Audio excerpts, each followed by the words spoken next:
సంవత్సరాల తరబడి ఎన్ని మందులు వాడినా మీ మోకాల నొప్పులు తగ్గట్లేదా? ప్రాణ పెయిన్ క్లినిక్ లో అత్యాధునిక చికిత్స.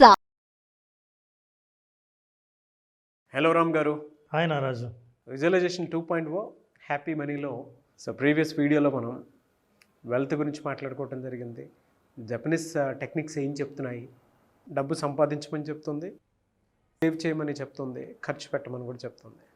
బట్ ఏదన్నా పొదుపు ఎస్ అది కూడా మాట్లాడుకోవటం జరిగింది. ఈ వీడియోలో ఏం చెప్తున్నారు నారాజు? మనం మనిషికి ఉన్న సంబంధాలు కానీ ఎమోషన్స్ కానీ మనం మనుషుల విషయంలోనే వస్తువుల విషయంలోనే అనుకుంటాం. ఎందుకు ఏ వస్తువుకైనా మనం అట్రాక్ట్ అవుతామంటే అక్కడ ఎనర్జీ ఉంది. మనిషితో ఎమోషనల్గా ఎందుకు కనెక్ట్ అవుతామంటే అదో ఎనర్జీ పాయింట్. నాకు వస్తువులన్నా ఎనర్జీ, ప్లేస్నన్నా ఎనర్జీ. మీ ఊరికి వెళ్తే మీ ఇల్లు పుట్టి పెరిగిన ఇంట్లో ఎనర్జీ ఉంటుంది. You will attract, you like it. మిగతా అన్ని వస్తువుల్లాగా చూస్తావు కానీ డబ్బు ఏంటి? వస్తువా, సాధనమా, ఎనర్జీయా, ఏంటి తెలీదు. మనిషి ఆర్థికంగా ఆనందంగా ఎదిగి ఏ కష్టాలు పడకుండా జీవితంలో ఉండాలంటే మనకు కావాల్సిన విషయాలు కొన్ని మనం పట్టించుకునే విషయాల గురించి మాట్లాడాలి. వాటిల్లో కొన్ని ఉన్నాయి. First I just wanted to remind money IQ. IQ అంటే ఇంటెలిజెంట్ కోషెంట్.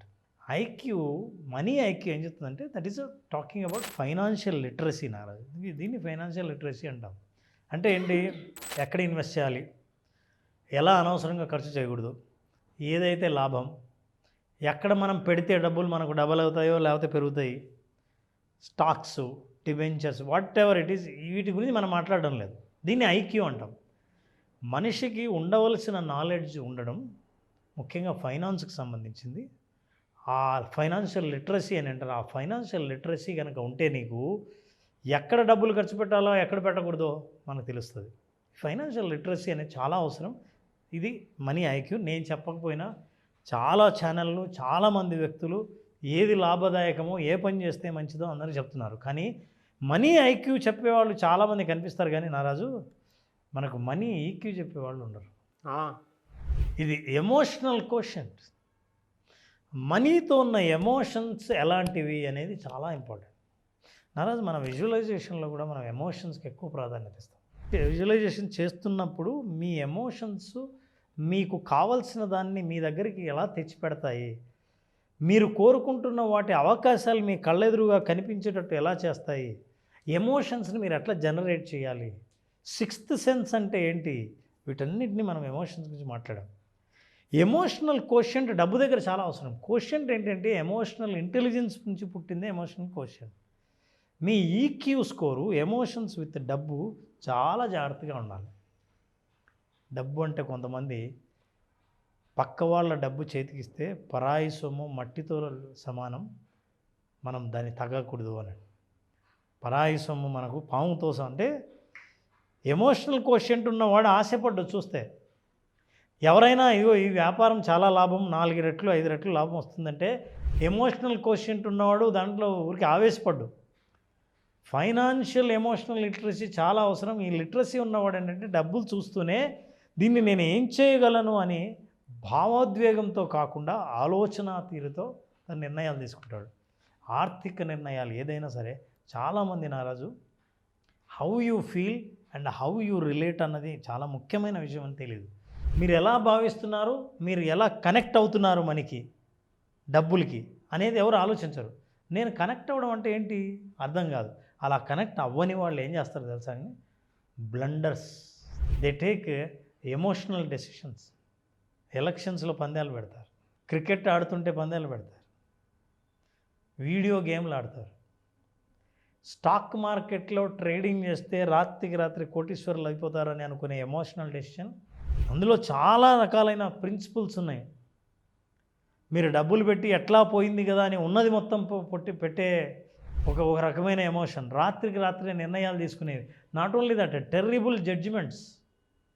ఇది ఖచ్చితంగా అవుతుంది, ఇది ఇలాగే జరుగుతుంది అని అనుకునే టెర్రిబుల్ జడ్జిమెంట్. ఇప్పుడు స్టాక్ పెరుగుతుంది, ఇది ఈ సంవత్సరం సరిగ్గా డబల్ అవుతుంది, ఏది మన చేతుల్లో లేదు. అట్లాగా మనం హైపోథెటికల్గా ఆలోచించి డబ్బులు ఖర్చు పెట్టే వాళ్ళు ఎమోషనల్గా బ్లండర్ డెసిషన్ తీసుకుంటారు. వాళ్ళందరికీ emotional quotient EQ, money EQ లేకపోవడమే ఇది ప్రధాన కారణం.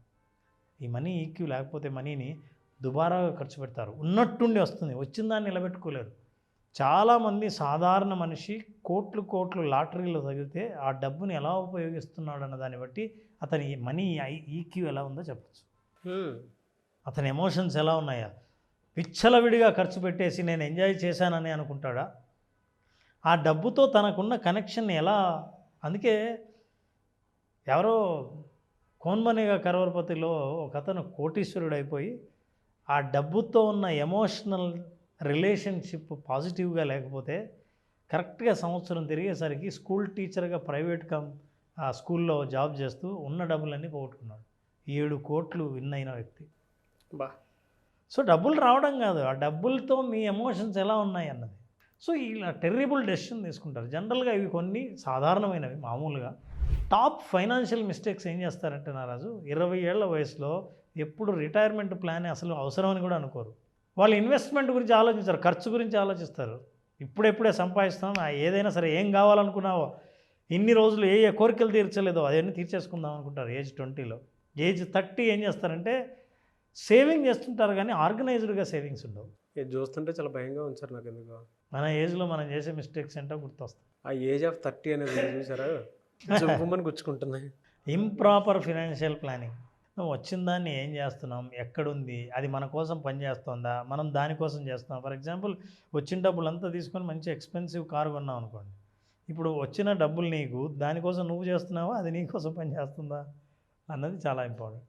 40లో పాపం అప్పటికే కొత్త ఒక ఇల్లు తీసుకుంటారు, లేదా విల్లా తీసుకుని ఉంటారు. బికాస్ ఎంప్లాయీస్ అందరు తీసుకొని ఉంటారని ఇప్పుడు ఆ లోన్స్లో బిజీగా ఉంటారు. ఇవన్నీ తెలియకుండా చేసే మిస్టేక్. ఏ వయసులో వాళ్ళైనా సరే ఇవి చూసినప్పుడు కెరీర్ స్విచ్చెస్ భయం వేస్తూ ఉంటుంది. జాబ్ మారాలంటే మళ్ళీ ఇంకో జాబ్ వస్తుందా రాదా అని. అందులో 40 ఏళ్ళ తర్వాత జాబ్ కోసం వెతికేవాడి పరిస్థితి ఎట్లా ఉంటుంది? స్థిరంగా ఉండాలనుకుంటారు.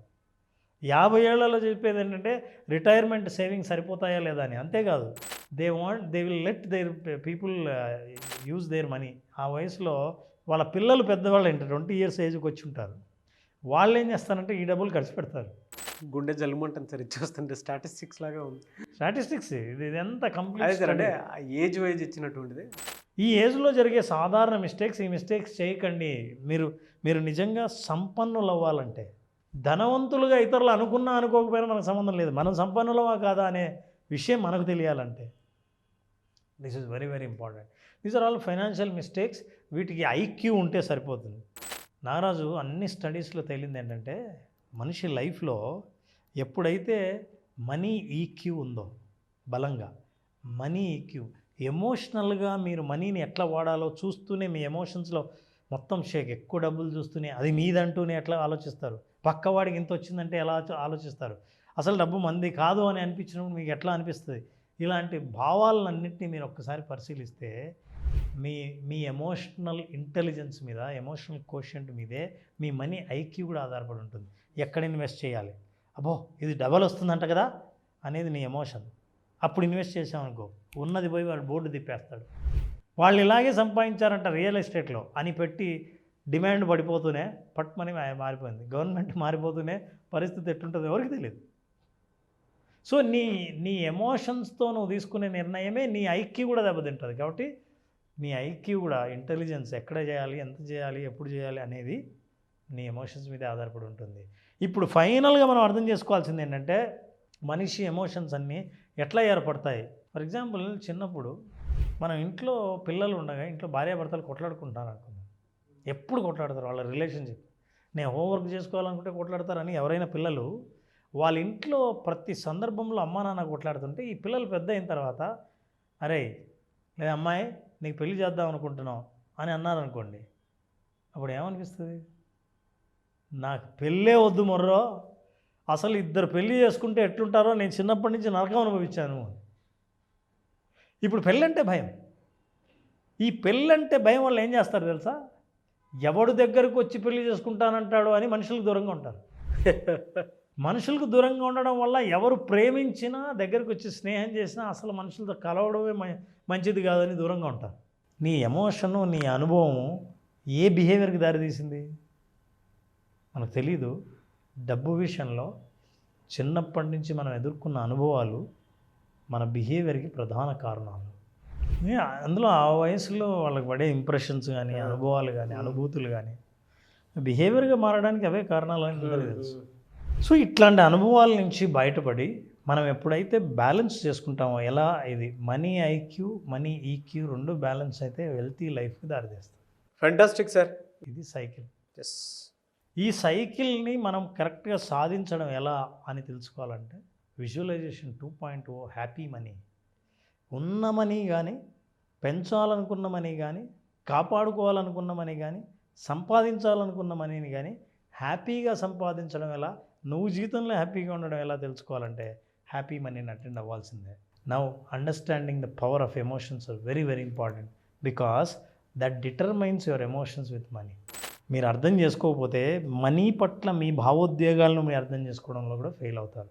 అట్లా ఫెయిల్ అవ్వకుండా if you want to become strong, emotionally strong, so that wear ever money is, ఎక్కడున్నా సరే మనీ ఇది నాదే, ఖచ్చితంగా నా సొంతం అవుతుందన్న నమ్మకం పెరగాలంటే విజువలైజేషన్ 2నే మార్గం. మీరు ఇచ్చే సబ్జెక్టు నాలెడ్జ్ చూస్తే సార్ నాకేమనిపిస్తుంది అంటే, మనం చాలామంది స్పీకర్స్ని బయట పొగుడుతూ ఉంటాము, వాళ్ళే గొప్ప అని. తెలుగులో మీలాంటి లెజెండ్స్ ఉన్నారన్న విషయం నాలాంటి వాళ్ళు ఇలా ఇలా చూపించబట్టే తెలుస్తుంది. చాలా తక్కువ మంది రిసీవ్ చేసుకోవటం అనేది బాధాకరం. నిజం సార్. అంటే దేన్ని మనం వీళ్ళేంటి ఆడియన్స్ రిసీవ్ చేసుకోవట్లేదు అనుకునేటువంటి పాయింట్ నుంచి చూడకుండా వాడు దీని మీద ఎంత అవేర్నెస్ ఉంటే అంత అవేర్నెస్ క్రియేట్ చేద్దాం అన్నటువంటి ఆలోచన ఎక్కువ ఉంది. నీకు ఇంకో విషయం చెప్పాలి, నాకు చాలా ప్రపంచవ్యాప్తంగా మిలియన్స్ ఆఫ్ డాలర్స్లో జరిగే బిజినెస్ ఏంటంటే easy money. How to earn easy money, ఇది పెద్ద బిజినెస్. ఆ బిజినెస్లోకి మనం వెళ్లకుండా లిటరేట్ చేద్దాం, మన ప్రేక్షకులు నిజంగా డబ్బుని ఎట్లా అర్థం చేసుకోవాలో, సైకలాజికల్గా నువ్వు ఎలా కంట్రోల్ చేయగలవో ఇది చెప్దామని మన ప్రయత్నం. మనకు ఉన్నవాళ్ళు, మనల్ని ఫాలో అయ్యేవాళ్ళు, మనల్ని నమ్మిన వాళ్ళే మనకు చాలు. ఇంకంతే. మనం చూసేది వెల్త్, రిచ్నెస్ కాదు. వెరీ హ్యాపీ ఫర్ యూ అండి. బ్లెస్సింగ్లా ఫీల్ అవుతున్నాను. నిజంగా thank you very much.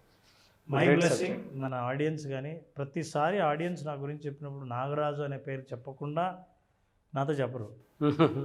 Thank you so much Ram garu. Thank you so much. Class ఎప్పుడు ఉంటుంది, అసలు కలవాలంటే ఏ విధంగా, అసలు మీతో మాట్లాడాలంటే ఏ విధంగా?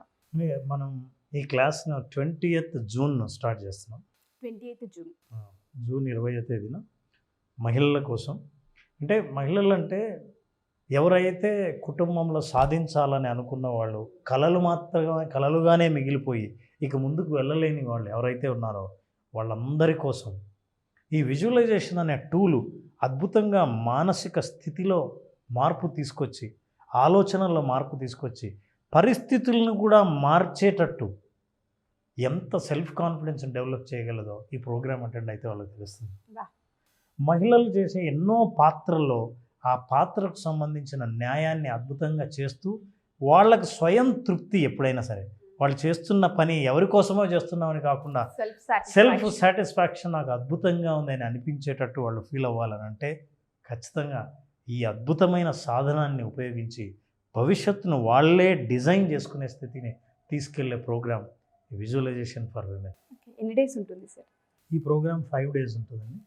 ఈ 5 daysలోనూ మహిళలు సాధారణంగా ఎదుర్కొనే 5 విషయాల గురించి మనం మాట్లాడుతాం. ఈ 5 విషయాలు ఏంటి అన్నది ఎపిసోడ్ 1 కదా, ఎపిసోడ్ 2లో షేర్ చేసుకున్నాం తప్పకుండా. Thank you sir, thank you so much. Thank you. So ఎవరైతే ఉమెన్ మా ఈ ఎపిసోడ్ చూస్తూ ఉంటుంటారో, పిల్లలు చూసినా లేదా హస్బెండ్స్ ఈ వీడియో చూసినా దయచేసి మీ ఆడవాళ్ళకి తప్పకుండా షేర్ చేయండి. ప్రతి ఆడవాళ్ళకు కూడా ఒక్కసారి వాళ్ళతో ఒక 10 నిమిషాల టైం తీసుకొని కనుక మీరు మాట్లాడితే వాళ్ళు ఏం చేయాలనుకుంటున్నారు, ఏమేమి కాంప్రమైజ్ అయ్యారన్న విషయాలు మీకు తెలుస్తూ ఉంటుంటాయి. మీ జీవితంలో ఒక్క 5 రోజులు విజువలైజేషన్కి టైం ఇచ్చి చూడండి. నెక్స్ట్ స్టెప్ ఏంటనేది మీకు ఒక క్లారిటీ వస్తూ ఉంటుంటుంది.